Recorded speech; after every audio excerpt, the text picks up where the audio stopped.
These days, salmon is just as popular as chicken, so I'm going to show you a quick way to jazz it up with a black bean dressing. Now, black bean sauce is used quite a lot in stir fries, but it is also really nice in a dressing just like this. In a bowl, I have some ginger, just finely grated.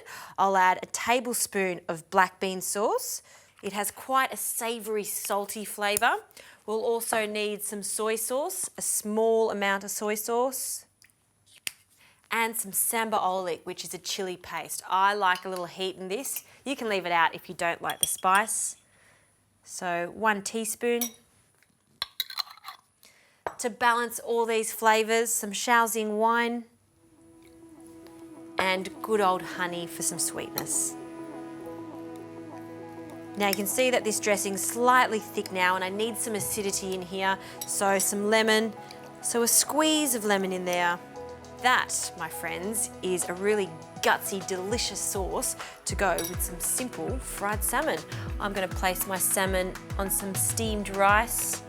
We'll drizzle this yummy black bean sauce over the top. Lots of that. And some spring onions, just finely chopped over the top. Just because I always have some sesame seeds on standby, some toasted sesame seeds. Wow, that looks restaurant quality using simple pantry ingredients. Black bean sauce, not just for stir fry, fantastic for dressings too.